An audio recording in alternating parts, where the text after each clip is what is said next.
सावकाश.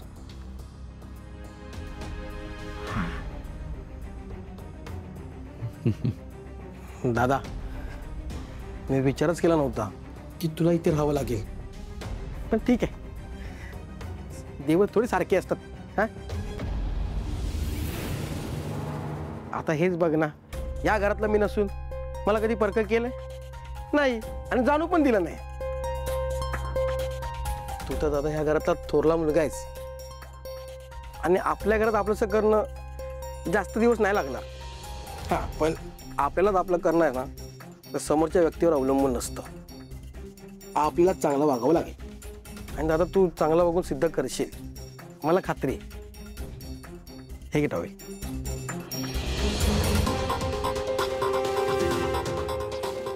एवढ्या चुका केल्यात ना मी बबलू, त्याला खरं म्हटलं तर माफीच नाही आहे. हे माझी भावंड आहेत ना, लहान भावंड, तर मोठा भाऊ म्हणून कदाचित मला माफ करतील सुद्धा. आई नाही माफ करणार कधीच, कधीच नाही करणार. दादा काही करायची गरज नाहीये. तू सुधारलास ना की मला खात्री आहे आई लगेच स्वीकारणार. तुला वाटतं असं? येस. असं झालं ना तर तुझ्या तोंडात साखर पडो. देवाकडे मी हीच प्रार्थना करेन, असंच होऊ दे. सगळं होणार, चांगलं होणार. तर मला सांगा ना, तू कुठे झोपणार, इकडे की इकडे?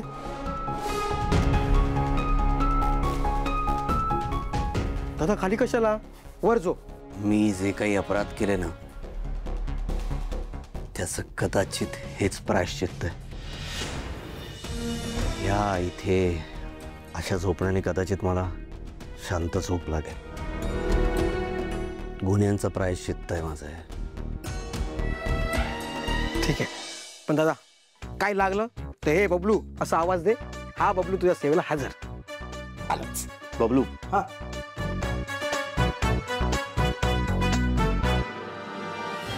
सॉरी बबलू, तू मला माफ करशील का रे? खूप चुकीचा वागलो ना मी तुझ्याशी, पण माफ कर मला. अरे दादा, सॉरी सॉरी दादा, सॉरी सॉरी सॉरी. करशील मला माफ? तू आराम कर दादा.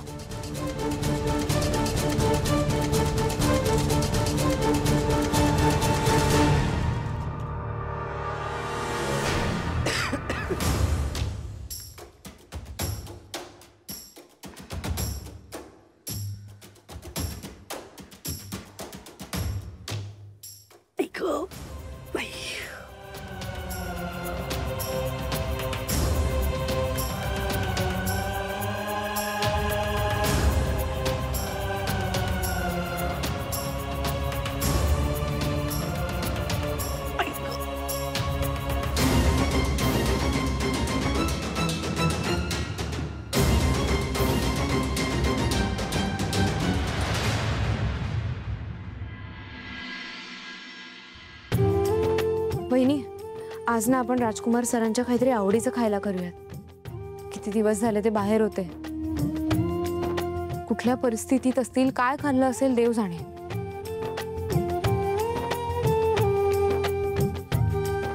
तुम्ही सांगा त्यांना काय आवडतं, मी मदत करेन तुमची.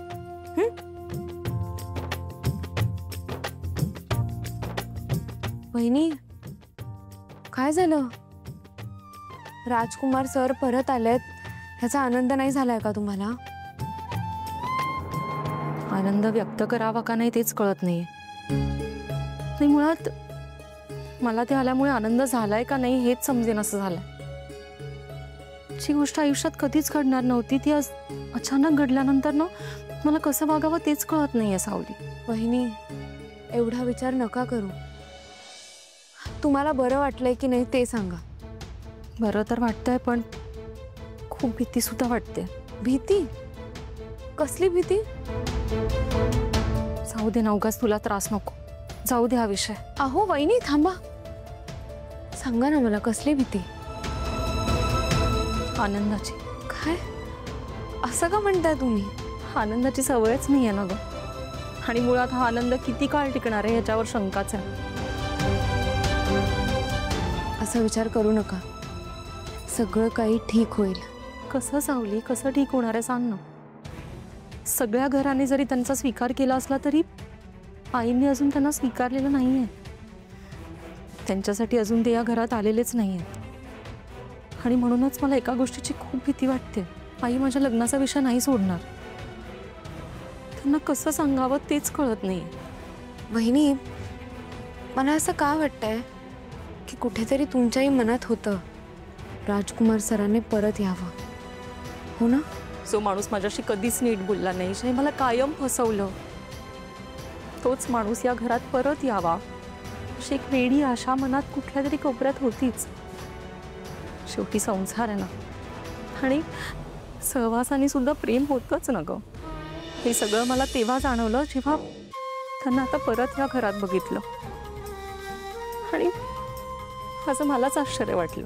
आणि ह्यालाच तर प्रेम म्हणतात ना वहिनी.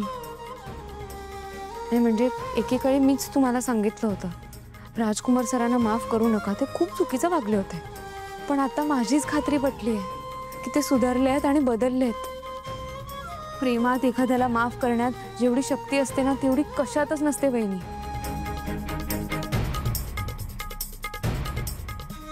पण तरी मला एका गोष्टीचं टेन्शन आहे. कसलं? आईने परत माझ्या दुसऱ्या लग्नाचा विषय नको काढायला.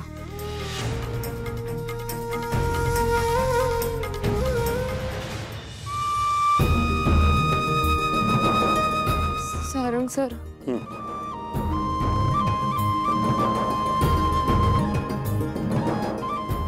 सावली, बोल ना, जे मनात आहे ते बोल.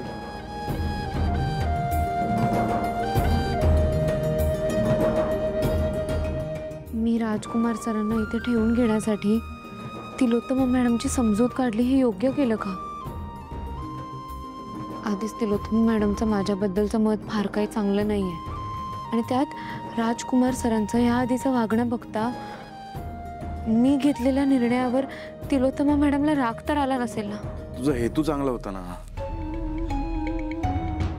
झालं ना, मला पण माहिती आहे तुझा हेतू चांगला होता.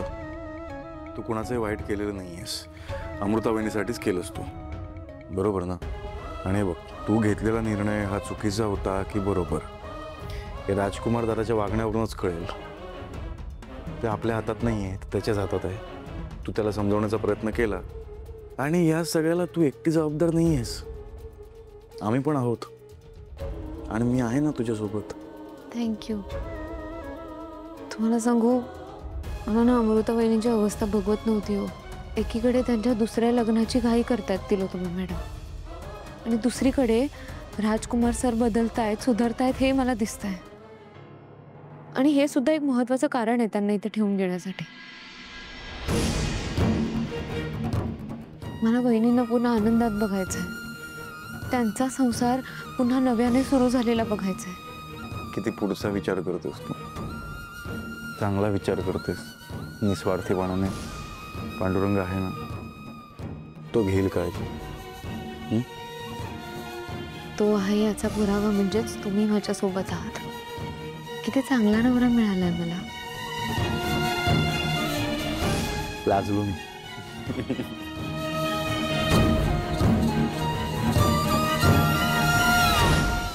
नंतर एक पोरगी आली, एकदम धीट. आणि ती व्यक्ती म्हणजे अहिल्या वेसकर.